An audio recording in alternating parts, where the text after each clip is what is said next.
The most obsolete idea is go to school, get a job, work hard, save money, get out of debt, and invest for the long term in the stock market. See, why would you save money when they're printing trillions of dollars? The gap between the 1% and 99% is massive. You see, it's not just money. You have to step back and look at the bigger picture. So what do you do? In every one of us is a poor person. There's still a poor person inside me. There's also a middle class person, and the middle class person wants security. They want that steady paycheck. And there's a rich person. And they're all inside of us, except that it's not taught. You're taught to go to school, get a job, and get a paycheck. You're not taught how to get rich. If you read Rich Dad, Poor Dad, my rich dad refused to pay me. He said the paycheck was one of the most damaging things you could take in your life. He says the moment you take a paycheck, you're an employee, and that's the mindset. So my rich dad never paid me. He drove my poor dad, government employee, nuts. You gotta pay people, you gotta pay people.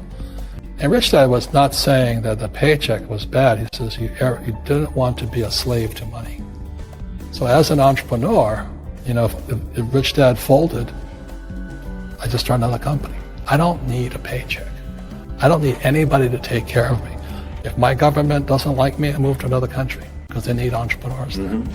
So the entrepreneur is not so much the business. The entrepreneur is really the mindset and the skill sets and the different set of rules.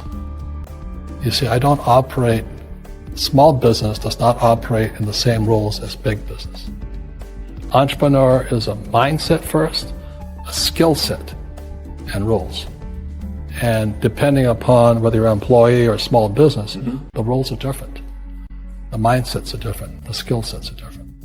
If you could say one thing to somebody who's never been an entrepreneur and they're thinking about making the leap of faith into becoming an entrepreneur, what could you tell them? Well, I'll just tell them the same thing that happened to me. My last paycheck, I still remember it clearly. It was one of the worst and the best days of my life. And I was in Puerto Rico. I was working for Xerox, and my boss gave me my last. It wasn't a paycheck; it was a bonus check. I think it was about $30,000, taxable. That's the only problem with that. So I got this check, and I went, "Holy mackerel!" You know what I mean? So I was excited, but I was also disturbed. And so this other guy comes up to me. His name was John, and John says to me, he says, "You're going to be back." I said, "Why?" He says, "Because you're going to fail." I looked at him and said, "Look," few expletive words, because that's what he did. He left Xerox, failed, and he came back. And I said, "Look, you failed and you came back, but I'm going to fail and I'm never coming back." And that's the attitude. Do you know what I mean? If you say, "Well, if I fail, I'll go back to mommy and daddy," then that's what you'll do. So if you fail, that's when I became an entrepreneur, because I had no money. I had no money for years. I didn't have a paycheck. But that's what my rich dad encouraged me to do. He says, when you don't have this paycheck, you get hungrier, smarter, and it's a test of your character. Will you become a crook? Will you become dishonest? Will you cheat and steal? Or will you become a better human being? So really, that's the benefit of becoming an entrepreneur, is you really find out who you are when you don't have anything. So you always have to look at the big picture. Too many people look at, well, what's going to happen to me? When you look at the big picture, you're also going to know that when something bad happens, something good's going to happen.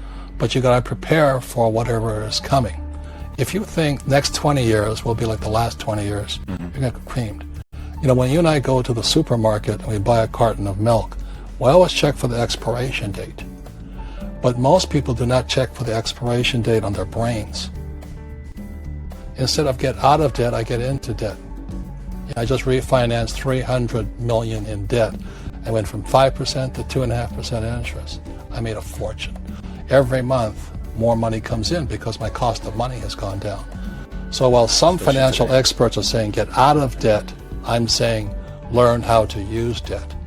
See, when I came back from in Vietnam in January of '73, the first thing my rich dad said to me was go to school to learn how to invest in real estate. It wasn't real estate, it was how to use debt and taxes.